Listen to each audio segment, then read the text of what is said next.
everyone. I'm Julie Ann Meyer, host of Own Your Wellness. Welcome. Happy Monday. Oh my goodness. I am so excited about my guest today. He is a special friend of mine and he is about to blow up the world. Oh my goodness. He is such an amazing person and he's super modest. So I'm excited that he actually decided to come on the show because he's usually shining the light on other people instead of the light being shown on him. So now it's his turn to shine. And I am pleased to announce my guest, Joseph Desince.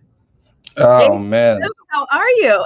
Julianne, thank you so much for having me. I didn't even know you had this. So I'm like blown away. I'm just like, what? When did she? Oh, man. I'm so excited to be on here. Thank you so much for having me. I'm so glad that you're here. As I was mentioning before, you always shine the light on other people, but you are such a fascinating person. And as I mentioned, I'm going to keep on mentioning how modest you are. Oh, my goodness. Yeah. So I'm so excited that you're here. Oh, man. So why don't you tell the guests a little bit about who you are and a little bit about your own wellness journey? Okay, so my name is Joseph Desince. I'm from Newark, New Jersey, born and raised. I lived there till I was about 28 years old. Left and moved to California after meeting a great friend, Alan and Danielle Dagba. And that's really where my wellness journey started is when I met them. Before I met Alan and Danielle, I don't want to say I was lost, right? But wellness wasn't at the forefront of my mind. And when I did bump into them, they kind of made that like a priority. Like, you need to take care of yourself, right? Like you need to get better. You need to be well, and that's where it all started. Yeah, so it started with them. And you know that, well, not everybody knows this, but obviously I know them as well. That's how we met. But there's something that, in the beginning of the show, I always talk about how there's more to health and wellness than broccoli and burpees. And it all basically starts here. Most people know that they need to eat well, and they know what that looks like: more vegetables, less processed foods, more water, less soda, just the normal stuff. But just because you know it doesn't mean you actually do it. So I love that I get to have you on the show because there's so much more to wellness than just how many crunches you do in a day, or how many push-ups and all that. I mean, it's important, don't get me wrong, but I mean, it is Mental Health Awareness Month. So I'm really excited to have you here. I would call you a light worker. Would that be something that you would call yourself, or are you too shy to say that at this point? Oh, man. You know how humble I am. That's why I'm saying it for you. Yeah, I know. So you know what? Let me just say it. Yes, I would call myself a light worker, even though I try to shine the light on everyone else but me. I guess in doing that, that makes me a light worker as well. So yes, I am a light worker. That's correct. I love that. Not everybody is familiar with that term. Obviously, you and I are, but would you mind explaining that a little bit more, what that means to be a light worker? To be a light worker is to bring a new energy, a new pinnacle of ideas to the world, right? To change perspective on things that we don't fully have an answer on, right? Spiritually, mentally, just a lot of different things. So light workers go out into the world and I don't want to say challenge, but they bring light to these situations. Crazy, right? Like, they bring light to these situations and they pretty much go, well, let's talk about this. And not only do they bring light to it, talk about it, but they have a solution, right? Like, everyone, you can talk about it, right, until you're blue in the face. But if you don't have a solution, we're just going in circles. And so light workers bring that solution, and it just changes the world. It changes everything. It really does. And I love that definition, by the way. I mean, it's bang on. Yeah. I just, especially with COVID and all sorts of the political environment and the race stuff that's going on. And there's just so much unrest. That's a good word, unrest. I mean, not even just in the United States, all over the world. It is just kind of chaotic right now. And actually, before I ask you my question, I read this recently, and I think I got this from Alan and Danielle. I'm not 100% sure, but it was like a definition of chaos, and that it's a way of telling an organism that incremental change is no longer good enough is when chaos hits. Wow. So That's deep. Yeah. So we're kind of in this upheaval in the world right now. And, you can either be a part of the solution or you can be a part of the problem. I don't really even like to use the word problem because I figure everything is like a growing sort of thing. But how has your life changed because of COVID? Oh man, I tell my friends this all the time. Like, I come from a interesting era. So like I'm 31, so I come from the era where I know what it was like without internet, then I know what it was like with internet, and then now we're in COVID, and it's like, what is happening, right? Like, the world that I used to know, it has completely changed. And when COVID hit, you have a moment to go, I can rather work through this and adjust, or I can kind of just wait and hope everything goes back to the way it was. And so the way I dealt with COVID was, when it came, I just said, okay, what adjustments do I need to make, right? Like, what is COVID? What is happening with the world in regards to politically? Like, all these adjustments, all these changes started happening the minute COVID hit. And so you got to make adjustments, right? Like, you know what I'm saying? Like, let me do more research on financial literacy. You know what I'm saying? Let me do more research on spirituality. Like, COVID is weird. Like, even though COVID hit us with disaster, I adjusted by accessing to more knowledge, accessing to more spirituality. And that's just the way I've been able to cope with it. It's just gaining more and more knowledge and being able to adjust with our situation, because I don't know if it'll go back to where it was. I have no idea, but I know what it is now, and I can just move off of now. And I love that. And, even though it can't actually go back to the way it was because we've all changed, but I do know what you mean by that. And I don't know if it will either. Like, things have changed. And once you've grown, or, I don't know. But the whole point is we're here now. Right. And I feel almost sad for the people that are just waiting for things to go backwards, because time doesn't work that way, at least in this plane. But yeah, that's kind of fascinating. So I don't know if you know this about me, but before COVID, I worked full time as a health director at a gym, and I also did personal training as well. And so, I was the first one that got fired, basically. They closed gyms down. So I haven't worked in the gym for over a year. So I definitely had to change, like, even just how I work out, because, there were no gyms open. And of course, if you wanted to say go buy weights to work out at home weight wise, good luck with that. A 5-pound weight that's normally like $7 is now 40, and that's one. So I know that you have, working with Alan and Danielle, you've changed a lot about the way that you live your daily life. Has that affected your food as well as your exercise? Yeah, huge. Man, like, when I met them, I was like not the greatest of eaters. Right? Like, I eat junk food all the time. But after I met them, just being more conscious of what I'm intaking has changed, because wellness is important. I feel like we don't put a big enough sign on it. Like, wellness is important. And so the minute, I started taking care of myself, right? The minute I started changing the way I feel about things, changing the way life is, right? Like, I started thinking more positive, right? Doing more things that excite me, like just staying in the energy of staying positive.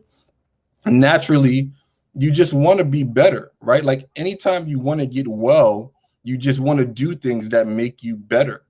And so one of the things that started to happen to me was I didn't start to have cravings for bad foods anymore, right? Like, like my diet now, I drink water like there's nobody's business. I wasn't really drinking water like that, right? You know what I'm saying? Like I walk through the grocery aisles and I see the fruit, and I'll pick up some fruit now. Like before, I wasn't doing that. Like you just naturally over time, you just want to get better, and like you just start making better choices. You start feeling better, right? You start feeling better first, and then next thing you know, you're like, maybe I don't need to buy this Hershey bar today. Why not get some more? And over time, you're a whole new person. Yeah. I love that. And, you know, it's kind of a law of physics, and object in motion stays in motion. So, you know, once you keep going, it's easier to make healthy decisions after you start making one and then another one and then another one. And it's like that momentum, especially if, say, like you go and you work out. I don't know about you, but the last thing I want to do is go eat like a big heavy meal that's not good for my body. Or I don't drink, but like I know so many people that go and drink afterwards. I've never understood that. No. I can't do that. But whatever. I mean, to each their own. I'm not here to judge. I'm just here to help bring a different viewpoint. Right. So what does your diet look like? I mean, you said that you were eating a lot of junk food. Do you eat a lot more green stuff, or do you make your own food now? How did it change for you? I definitely make my own food more now. The biggest change for me was adding more greens to my diet. So that wasn't a thing. I didn't believe in greens at all. So adding greens it was like adding vegetables was a big thing. Another thing I really got into was smoothies. You know, I used to, like, as a kid, when like my mom would hand me a smoothie, it was a treat. I don't know when it turned into a bad thing, but you know what I'm saying? As a kid, my mom would hand me a smoothie and I'd be so excited. And then I guess as I got older, it was like, I don't need this anymore. But now going back to making smoothies, going back to juicing, right? Like all of these healthy choices that are available. And I'm sure there are thousands of more. Cutting meat out of my diet for a little bit and see how my body feels that way. Right. You see a lot of people going more towards plant-based since COVID. Right. You see the shift. Right. So like, you know, that's I just started to explore that. And I didn't make a drastic change where I was like, oh, I'm going to stop eating meat today and forever. No, like, you know, maybe you eat meat once a month. Maybe you eat it once a week. Right. It's a slow change. And so slowly I would add broccoli. Slowly I would add some collard greens, right? Slowly I would add some lettuce. Slowly I'd add some carrots. And next thing you know, you're eating a salad, right? Or you don't add the heavy stuff. You go for the light stuff. It's all about the slow progress. So yeah, my diet has changed. It's a lot more greens on my plate than there was before. I can tell you that much. Me too. I actually grew up fairly healthy because my parents were divorced when I was really little, so I had two homes, but both homes were vegetarian. So I didn't really eat meat growing up. So it wasn't really, every once in a while I might eat it or fish, but I really did cut that out because I actually feel better when I don't eat it. And the thing that I like about what you said is, you know, just try it slowly. Just see how you feel, because if you're so used to being and feeling a certain way, you don't even know how heavy the weight is on your shoulders until it's gone. And so, you know what I'm saying? Like I had no idea that I have a dairy sensitivity until I cut out dairy. And then I ate ice cream again. I was like, whoa, that was the biggest mistake ever. I haven't been that sick in so long. Woo! The sugar plus the milk. Whoa, yeah, not a good combo. I feel you on that one. Yeah, I thought I was going to die. I mean, fortunately for me, that at least has helped me not eat ice cream anymore. That used to be my kryptonite. So now I'm like, yeah, I can go without it. Yeah, I'm not there yet. I'm still working on ice cream, dairy. Yeah. And again, it's a slow progress. And so dairy for me, I'm still working on dairy. Like I still like pizza is my favorite. I fell in love with pizza. Like that was my first baby. So it's a slow progress. It's always slow, but it's worth it in the end. Definitely. Well, that's the thing too. And I want to say this, and I'm going to call myself out. I say about my dairy sensitivity, I still eat cheese. Yeah. I don't think I'll ever give it up. I don't think I will. I actually had some cheese the other night. It was a fancy fondue, but Oh my gosh. I don't even care that it made me feel sick. I still ate it. That's an addiction. That is an addiction. We got to work on that. I mean, I could give it up. I just don't want to. I mean, let's be real. It's really about wanting to and not wanting to. That's true. Yeah. And I mean, part of it too, I'm simplifying it. As you know, there are the cravings. There are things that you go through. Yep. Oh yeah. But yeah, I don't keep it in my house anymore because I'll just eat it. I'll be, like I said before, I'll be like a little gremlin in the night, crawling, coming out to my refrigerator and being like, okay, let me have some cheese. Oh, I know you're there. I know, it's so silly. Wow. But I would love, okay, so I know what time you get up in the morning. Yeah. One of my favorite things is I only have guests on that I admire and respect and that can add value to the world, which is why I invited you. And one of the questions that I love to ask is, how do you start your morning? Do you have a morning ritual or routine or, just a way to start your day? Yeah, I do have a morning ritual or routine. So I wake up every day, 4:30 a.m. My alarm goes off. And the very first thing I do is before I feed my body or start my day, I feed my brain first, right? Like we talking about wellness. So I feed my brain first. So I'll do like a 30-minute meditation, right? To start off. And then the very second thing I do is I start reading, right? I just, reading books about spirituality, books that help you self-development, books that help you improve your intellect, right? And so I spent about maybe an hour and a half reading. And then after that, I start my day. So like, making your bed, X, Y, and Z. But my day always begins at 4:30 in the morning. And that's just my time that I have put aside for myself to connect with God and to connect with myself and to grow. That's my sacred time. And yeah, it's working, so I'm not gonna stop. Yeah, no, I hear you. I do the same thing. I get up at 4:30. Every once in a while, I'll go back to sleep after I've done my time with God because I went to bed too late. But I never, I'm up at 4:30. So I appreciate that. It's before the whole world's awake, and it's so peaceful. I love that. It's very peaceful at that time. I don't know. This is just my personal experience, but you just flow.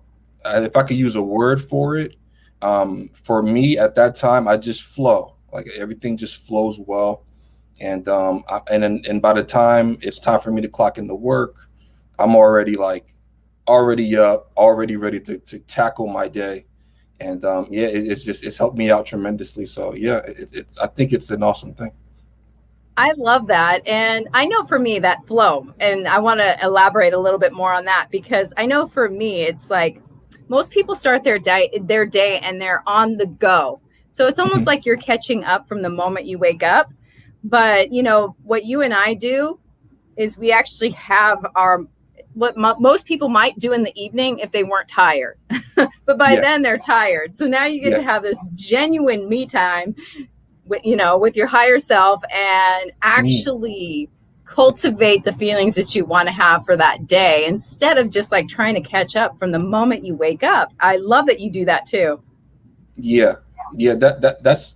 That's important. And the thing is, I used to do that. Like I used to wake up like 5 minutes before I got to go to work.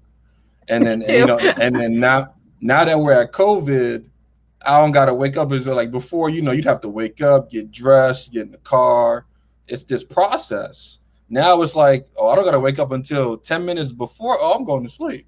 Right. And I would sleep till like 6:50, 6:55. And I'd wake up, get myself situated in like 5 minutes and clock in. And then I realized like, I'm just not ready to tackle the day. Like I don't hit it with the same energy as if I was already up and I was already in my zone, so to speak. Like you're not in the zone. Like, you're not flowing. You're still discombobulated. Your brain is trying to figure out what's going on because you just went from fully being asleep to getting into the chaos of work, right? Yeah, And exactly. that's just I don't know. For me, it didn't work, so I had to find something else. Well, for me, I didn't even realize it because I was on defense automatically. That's what I like to call it, defense. I was reacting. Okay, I got to do this. I got to do that. And it was like I'm racing against the clock. And something I want to mention too, because this is where I was. I had a nice career, and but every morning I'd wake up and I would have technically gotten enough sleep, but I never felt rested enough. And I would hit that snooze button like 5 times and still just like I had to drag my butt out of bed. And it was just a challenge every single day. And instead of looking at maybe I don't like my job, I would just try sleeping pills and things like that. But, it's really not that hard to wake up that early if you enjoy what you're doing and how you're spending your life and you get used to it. It wasn't easy for me at first. I'm not going to lie. It wasn't easy, but I got used to it. And now it only takes me a minute. I don't need coffee. I don't need anything to wake up. I'm up and I'm ready to go. And yeah, it's peaceful. It's a peaceful way to start the day. It is. I agree. I don't know what it is about it, but your day just goes a lot more smoother. Yeah, definitely. Yeah. And I mean, if you read, I know that you read books on self-improvement. So do I. Or if you listen to podcasts and YouTube videos and all of that, just about everybody that's uber successful gets up early. So it might be a kind of a hint, but yeah, no. It's like one of the things like, if you know, you know. You know what I'm saying? Exactly. I know, but I swear, like some of that stuff, though, it's just like, I know what I'm supposed to do and I know it'd be good for me, but I just can't seem to bring myself to do it. So I'm curious, like for me, one of those things was meditation. It took me so long to even commit to even like 5 minutes a day. Was that something that came naturally to you, or was it something that something you like an aha moment? I mean, how did you get into meditation?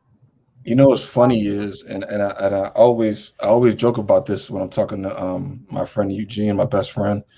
So I grew up watching anime, right? So like I grew up on anime and watching all the Chinese movies. So like all the karate movies. So like in certain movies, like becoming like it's always that moment where they're like sitting in the lotus position and they're just like, come into thyself, or they say something deep. Right. Like, but the person, but the guru or the teacher is always trying to get the person to stay still. And there's something about when you're able to still your mind. I don't know what it does. I don't have the term for it, but it helps you be able to flow a lot easier. Right. And so when I first started meditating, it was kind of cool to me. Like, I'm just not gonna lie to you, like it was kind of cool. It was like, oh, okay. Like I felt like I was going through some type of training. You know what I'm saying? But when I was meditating, you see, I was expecting some like great thing to happen. And I'm just like, man, nothing is happening. And then I started to pay attention to my meditation and realize, well, like I'm a lot more calmer when I do this, right? Like this makes a drastic change in my day when I wake up and take a 5 to 10 minutes just to be still or just to breathe, just to acknowledge the present moment, right? Just to stay in that moment. Sometimes your brain rushes to the past or it rushes to the future. And you don't get a moment to just really sit down in the present moment. And when I realized that meditation puts you in that present moment, the world changed to me.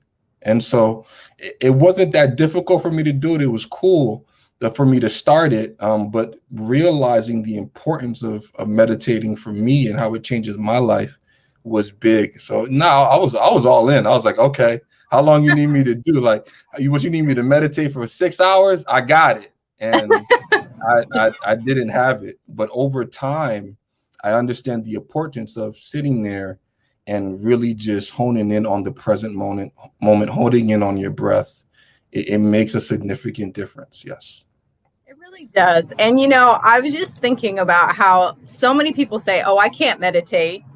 And I'm like, Yeah, it's like you got to think of your brain as like a little child that doesn't want to go to bed. It will go to bed, but you got to keep putting the kid back in the crib or keep it until it finally lays down. You know, if you can get through that part, then you're great. You're golden. And it still takes a few minutes to quiet your mind. But do you meditate twice a day or just in the morning? What's your schedule like? I meditate every day, 4:30 a.m. As soon as I wake up, that's like the first thing I do, is I literally just shut out the world. And I go within in my meditations and acknowledging the present moment. Because like I said, like you wake up and sometimes you like, it's funny. I've heard Danielle say this a bunch of times, like your brain just has a list of things ready for you. Like you gotta do this, you gotta do that, here. Like your brain, like it's crazy. Like your brain is just actively going before you even open your eyes. It's like, all right, let's go. Like, let's get it. We got to get this done. And to be able to wake up and go, all right, hold on. Right. We're still going to get our things done that we need to do today. But I need to take 5 to 10, 15, however long to really just be still. To really just quiet my mind and stay in that moment of being present and acknowledging and thanking the moment, right? Like, thank God I can acknowledge this moment, even if it's for 10, 15 minutes. It's like, all right. And then I start my day. So, yeah. I love that. Okay. So on that note, we do need to go to a commercial break. So we'll be right back. Okay. All right. So now you know why I love Joseph. He's amazing. And he's got such insights and a good sense of humor. And the way he shares his stories, amazing. And we do have to go to commercial break, like I mentioned. But before we do, I want to say hello to everybody who is watching us live. Always such a pleasure to read all your comments. Much appreciated. But we do, like I said, got to go. So we'll be right back.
When drug or alcohol addiction take over, things begin to disappear. Your friends, your family, and eventually, you. Recommended by Dr. Phil, New Method Wellness can help get your life back with individualized treatment plans for dual diagnosis clients. New Method Wellness provides the most highly credentialed treatment in a safe and welcome environment. Call New Method Wellness for your free consultation and ask about our national accreditations. Together, we can put the pieces back together.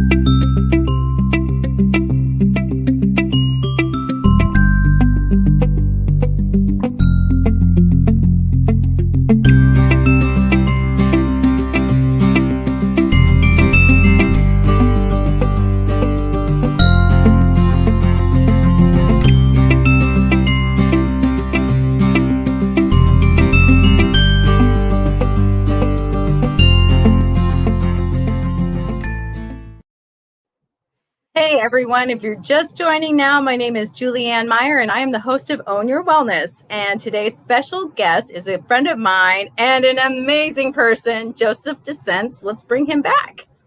Hello, Joseph. What's going on?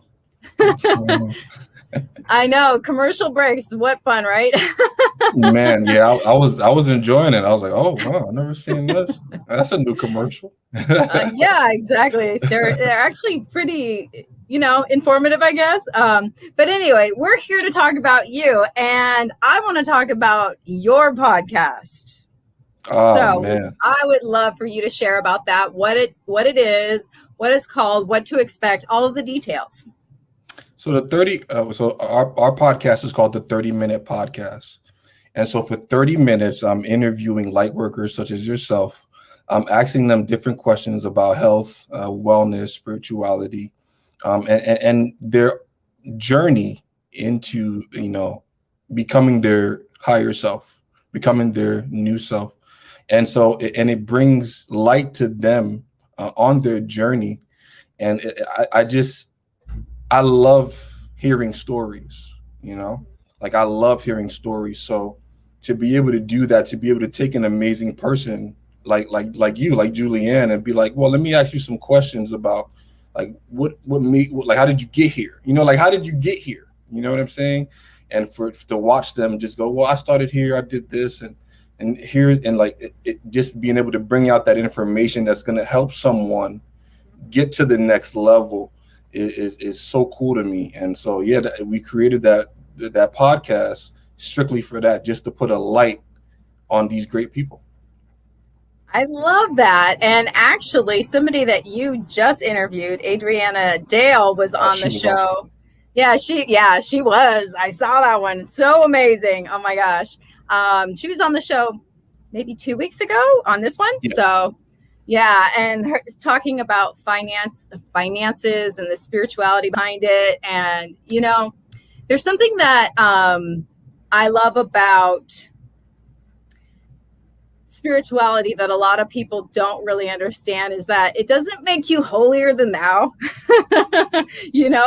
We all came from somewhere. We've all done things we're not proud of. We've all, whatever. Yeah. We're not perfect people, but doesn't mean that you can't shine your own light just because you've done things that you might not be proud of, for example. So I love that you do that and you show these people and highlight them and their knowledge, because what they have to share with the world's pretty amazing. So yes, that's true. Yeah, thank you for that. And then also, what would you say your role is for Sundays? So on Sundays, our spiritual gathering, Transformative, my role is the host of our spiritual gathering. So I'm just, shouting out our speakers for the day, making sure that the information that's being passed on is it interactive. Like our platform on Sundays is real. It's about interaction, right? It's not just someone just gets up and speak. As the host, I like to bring it all together. You know what I'm saying? Like I like to mingle in and ask questions, and because the platform is to learn. It's not just for you to listen and then go back to doing what you were doing, right? It's for you to learn the new information, and then we teach how to apply it, right? Like we teach you how to apply it, and then we act like, feel free to ask questions, feel free to get interactive, feel free to challenge, and so we can answer these questions and things that are happening across the world that maybe we don't have enough knowledge on, right? Spiritually, and that we need a little bit more. And so that's what the platform does. And I'm the host, so I just try to bring it all together. You're there, so I try to make everyone laugh, make everyone have a good time. And because spirituality should be fun, right? Like it should be like this great, amazing thing that you're learning. And why not have fun with it? Like, go ahead and have fun with it. It's okay. It doesn't matter what you did. Like, go ahead and have fun with spirituality. Yeah. That's what I like. Something that you said, it's applicable. It's not just something that you listen to and you leave and great. Yeah. Now you heard this stuff, but you don't actually use it. That's like, I used to go to church. I mean, I was a weird child. My family didn't go to church, but I used to find people to go to different churches with just so that I could go to church. And I just always remembered them sitting there listening, saying amen and hands up when everybody's singing and all this. And then they're flipping people off as they're leaving in the parking lot. Just like, what is that? It never made sense to me. But I love that transformative, it's like things you can actually do and use. It's like, okay, that's a nice idea, but how does it apply to me? And I love that you are a part of that and you make it happen, because it's an important thing. And what's the name of it for people that are watching? Transformative is the name of our spiritual gathering. It happens every Sunday. Hopefully you'll have a link for it for this Sunday. But it's called Transformative, and it's pretty powerful. You will leave transformed. That's a fact. That's a fact. We'll definitely put it in the chat later, because if I put it on the screen, people can't click. So it'll definitely be easier to do it that way. But I definitely want people to feel welcome to come, because it is transformative. Open. Just open platform.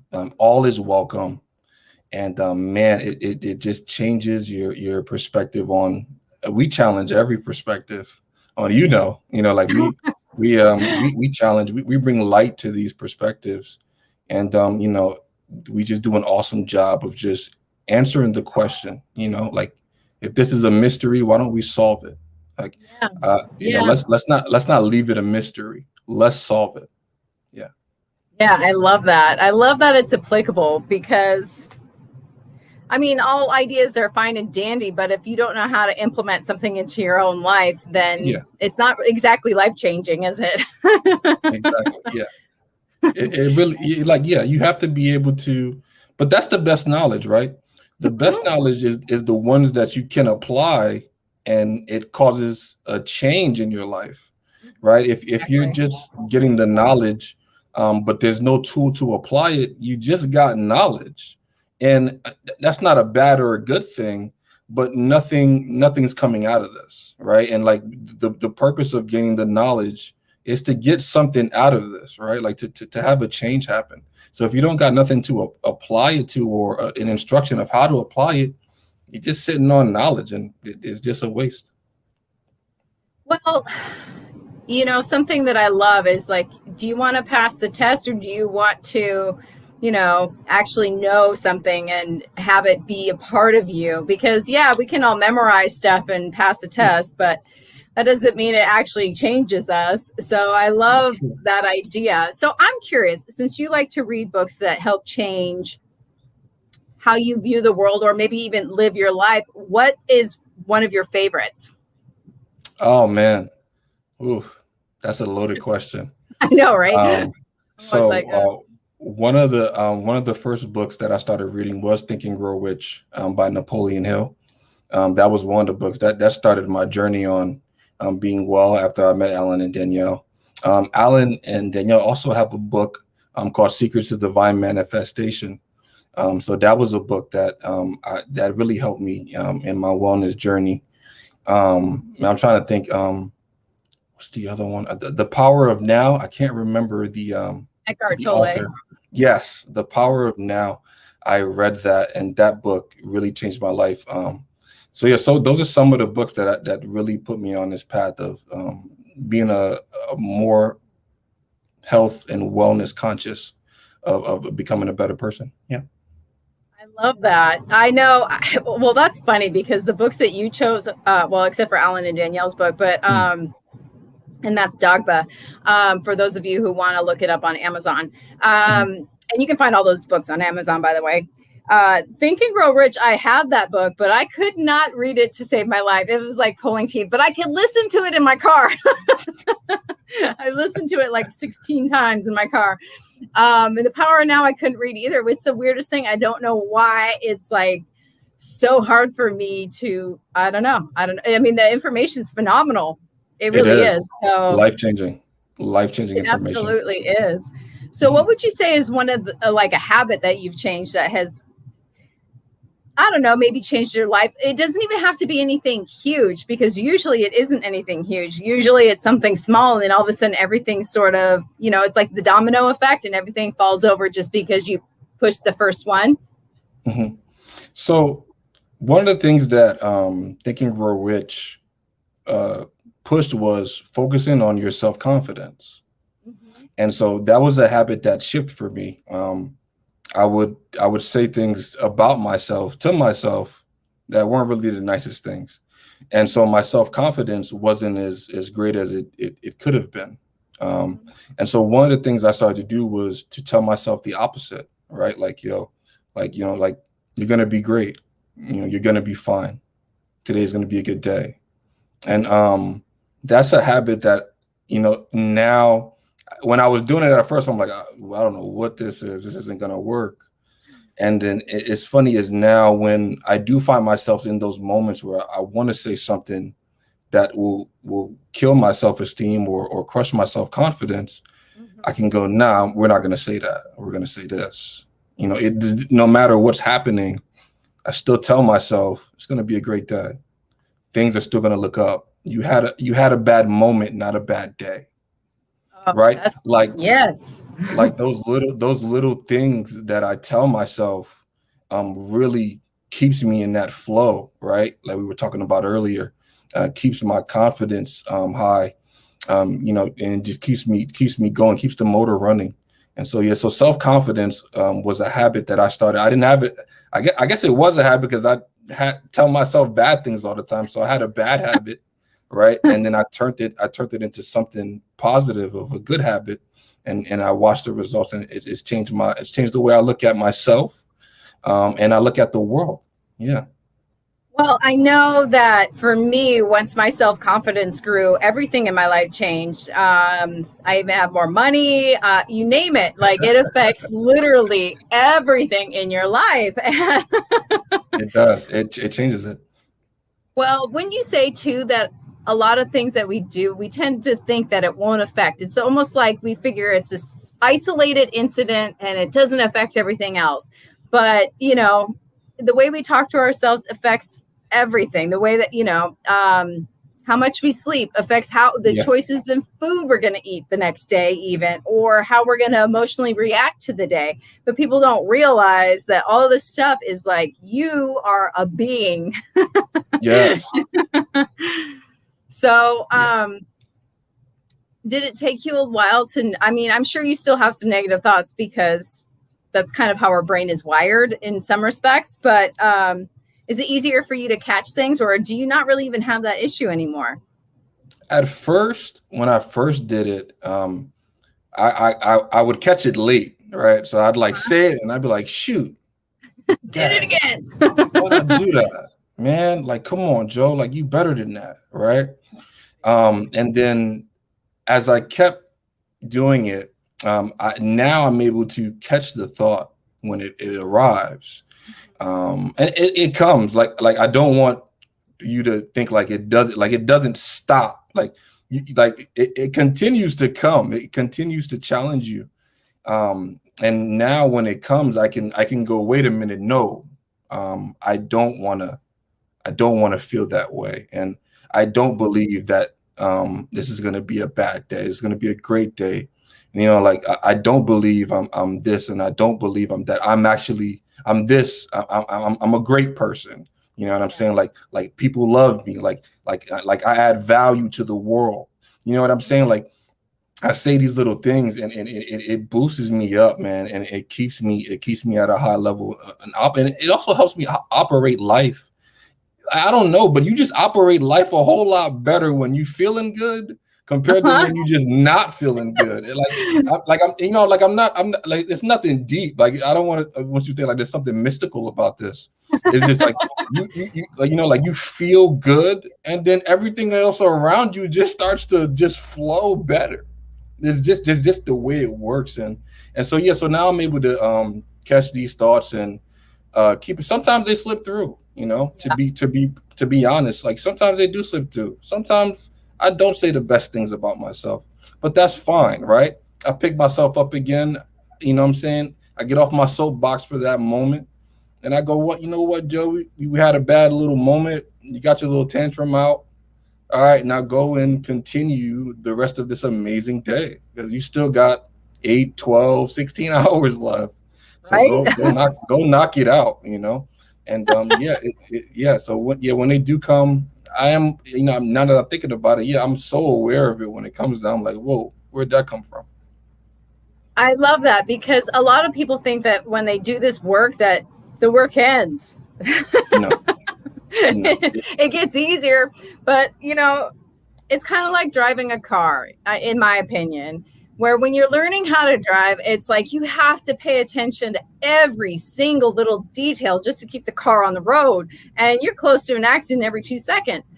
But after a while, it becomes easier and more natural to drive. But that doesn't mean you know, you're allowed to take your eyes off the road. It just is easier to do it. And so I kind of feel like the way you talk to yourself is similar in that respect, because you can't take your eye off the prize, but it's not so hard, you know, after a while. Like you said, you catch it. Yeah. It just, due to repetition, right? Yeah, neural pathways. It just flows. Like those moments in the car where like you kind of zone out, but then you arrive at your destination. Yeah, exactly. That's because like you've been doing this for so long, like your body's just like, oh, I got this. Go ahead and take a back seat. And so that's what starts to happen, you know, as you continue to work on yourself. It just becomes natural, and you're just able to catch it and tackle it and move on. Yeah. That's really well said. I love that. And, you know, I saw, oh, this is going to sound kind of funny coming from a spiritual person, but because I know a lot of people have preconceived notions. However, I went and saw a psychic a while back, and she was right about everything, I got to tell you, which was it's a little creepy now, because at the time I thought she was full of crap. I'm like, yeah. And then everything she said has come true. But there was something that she said to me at the time that really, I was like, okay, I could do that. And she said, you need to love yourself more. She's like, she gave me like a little prayer to say to myself every day. And every time I was supposed to walk by a mirror, I was supposed to look at myself and say, hey girl, I love you. You know, or Julianne, I love you. And actually look at myself. And it sounds silly, and it sounds like, well, how's that going to do anything? But a lot of people can't do it. They literally can't do it. If you listen to what your brain is saying while you're saying, I love you, if it's not positive, then you need to be doing it. Yeah, that's true. Your brain, because of the way it's been wired, you know, it just spits out some things that you weren't aware of before. And then now that you're aware of it, you're like, yo, when did like, where did you get this from? You know how like sometimes, like, I don't have children, but like if you have children, like, you know, your child comes home with a new word, you're like, yo, we don't talk like this in this house. So where did you get that from? And so like my brain would be like, it'll say this negative thing. And I'm like, yo, where did I get that from? And they're like, oh yeah, because I was thinking like this and I was thinking like that. And well, okay, we don't think like that no more. And so, yeah, so no, it's going to be a good day. I love you. Like, I love you, Joe. You know, exactly. Like, yeah. No, that's really well said. I love that so much, because everything stems from that. And the thing is, you know, I'm all for body positivity. Mm-hmm. But here's the thing and this is what you met Drew, my boyfriend and I talk about, is we see people who are extremely obese. And I love body positivity and loving yourself. But there's a point where you're not healthy, and that's not loving yourself if you are making yourself sick and putting yourself at risk. So, you know, I'm not saying that anybody should be ashamed of the way that they look, but I don't consider that self-love. And I am 100% guilty of doing things to myself that I shouldn't be doing, and that are not healthy for me. So I am not trying to cast a stone without looking at myself first. But, you know, I think we got to be really honest about what really loving ourselves looks like. It is sometimes going to bed when you want to stay up. It is sometimes drinking that water when you want to have a soda, or, you know, going on that walk when you want to sit there and watch TV instead. That's self-love, is to, you know, take care of yourself too. So, you know, it becomes easier when you're talking to yourself nicely. Yeah, it does. That taking care of yourself is huge. You know, taking care of yourself is a big deal. We don't shine a light on it enough in the world. At least that's how I feel. Like we don't shine a light on it enough. But like, mental health is important. It's very important. And like just that one moment where you say something positive about yourself, it changes the dynamics of who you are. And, you know, like people, you think you're just saying it and it's just like, whatever. But no, it's a slow burn, so to speak. Yeah. But the effects later in life are amazing. Yeah. No, that's really well said. It does make a difference because, you know, as you know, we build new neural pathways when we start talking to ourselves in a different way. And I know that a lot of people don't realize this, but your brain can't tell between a lie and the truth. And so that's why it's very important what you watch, what you read, what you listen to, and especially how you speak to yourself, because, you know, like I said, it's a lot harder to eat that broccoli if you're talking to yourself about how awful you are. It's like, why should I bother? Exactly. Exactly. I'm just a piece of crap anyway. Why should I even, you know, or like self-soothing, you know, stuff like that. So it is super important how we speak to ourselves. You know, you can't pour from an empty cup. So if you don't feel good about yourself, how can you help others feel good? Exactly. You got to help yourself first, right? Like I use this demonstration all the time. I've heard it before. Like when you're on the plane and they're demonstrating the procedure, it tells you to put your mask on first, and then you help somebody else put their mask on. And so we need to start applying that to ourselves. Like help yourself first, and then you'll be able to help everyone else. Yes, I love that. And, you know, it's kind of like too, and it made me think of giving, for example. It's not really giving if you expect something back. So, and people think, well, I didn't ask for anything, but they want the kudos. They want the thank you. They want the appreciation. They want the love, that whatever. It's not really giving. If you can actually, you know, and the thing is if you're coming from a place of lack, then you're needing something from someone else. And I mean, that's a whole nother topic that we spent an entire month talking about. That's true. That's true. Yeah. But we are running low on time. Is there any tips or tricks that you've found to help your wellness journey go a little bit smoother that maybe somebody else could use? Biggest tip, that I have found is like auto-suggestion, right? Like telling yourself over and over again, like you're going to be great. You're going to be amazing. You're going to do powerful and wonderful things. Whatever is happening to you right now is only temporary, right? It's only for a moment, and that this isn't the end of your story. This isn't how it ends, right? And like, if you can continue and stay consistent of telling yourself these amazing things about yourself, just watch how you grow. Watch how you change. Just watch how you just become a magnet for positivity. And so my biggest tip and trick is to find ways or things to auto suggest yourself. Like you said, the brain doesn't know between the lie and the truth, right? Yep. So like auto suggest yourself positively this time. You've already auto suggested negative this entire time, and you know the outcome. So why not try something different, even if it's for a month or a year, and see the change, see the results. And then you make the choice for yourself if this is something you want to continue, or you can just go back to the way it was, right? But yeah, man, speak, I can't stress this enough, speak positivity into yourself. All right. Don't expect it from no one else until you get it from yourself first. And watch how things change. Oh, that was deep. I love that. You're right. And there's always room to improve. So why not try it? Always room. You can always get better. And That's why it's a journey.